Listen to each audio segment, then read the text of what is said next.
Beaming in from London, it's Boy George! Good morning. So great to see your lovely face. We just saw that incredible vision of Boy George Mania that happened here in the 80s. Can you believe it's been 40 years since your very first trip to Oz?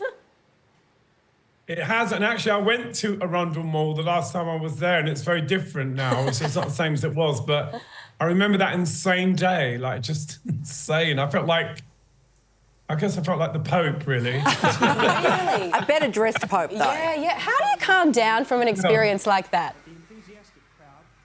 Do you know what? It was like that whole period, you know, the first time we came to Australia, it was the first time we ever had like people at the airport, you know, and there was lots of hysteria. I mean, it was fun, you know. The first few times it happens, it's fun, and then it's like, oh my God, you know, everywhere you go. But things are more civilized now, you know. Well, you still definitely stand out though, Boy George. And look, back then when you were here in the 80s, a man in a dress and makeup was a really big deal. Now, thankfully, not so much. How do you shock a modern audience?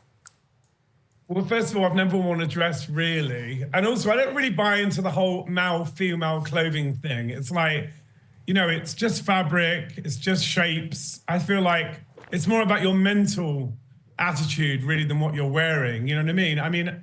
And also, I don't know if I wanted to shock people. I just wanted to be myself. You know, I wasn't really thinking about other people. You know what I mean? I never really understood why people got so upset, but equally, part of me enjoyed them getting upset. So it's a double-edged sword exhibitionism, because you want people to get a little bit annoyed, but you don't want them to punch you. So it's like, be upset, because obviously, you know, I'm doing something that you don't understand, but I don't really know why people get so upset about it. It really just is clothes and makeup, and it doesn't really matter. You know what I mean? It's so not important. I don't know why people get fixated. But I think at the moment we're overstimulated. The internet has overstimulated everyone, and everyone's got this horror of, you know, life as I know it's being changed beyond my understanding. But really, why do you care? Exactly. Hey, so you're touring with Bonnie Tyler, Starship, Tony Hadley. This is 80s royalty. Who do you think is going to get up to the most 80s style mischief? Ooh, I mean, Bonnie's more sort of 70s, I think. I don't know what she'll do, but she's quite civilised these days. Really. I don't think.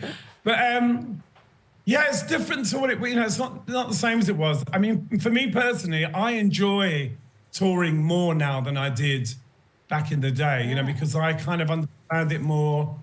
I take it a bit more seriously. I always walk on stage in a good mood, you know, whereas back in the 80s, I was always in a bad mood, I think.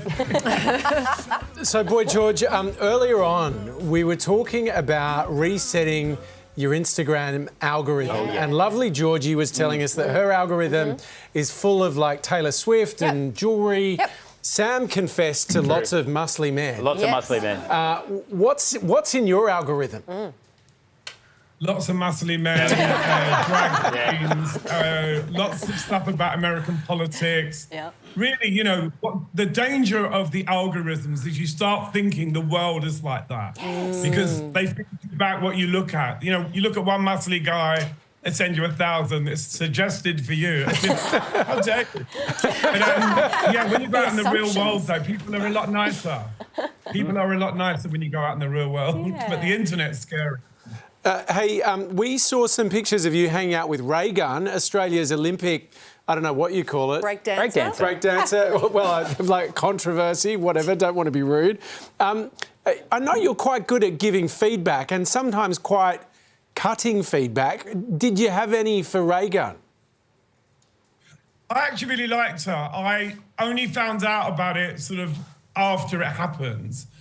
And we ended up on this Virgin cruise together, and I just loved her. She was really sweet, and actually she's quite a good dancer, you know. So I'm not sure about that whole Olympic thing. I mean, it's good for her because it's made her famous, but it's just what she does with it. You know, I was giving her advice about what she does with it, not necessarily how she does. What was it? What would you tell her? What did you say? Just to milk it, basically. it and charge them. Well, You'll on get in that, charge of all.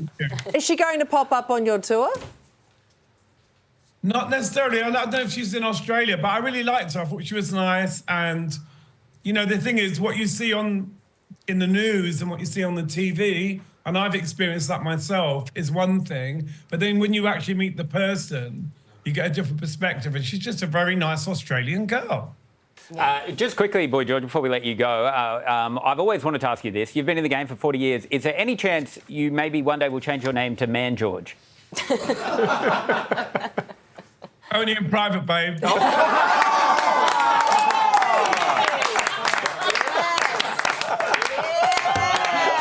I'm all mad. He's all man. Well, tickets to the Timeless Summer Tour are available now. Head to our website for the details. Boy George, we love you! It's such an innocent little thing, eh?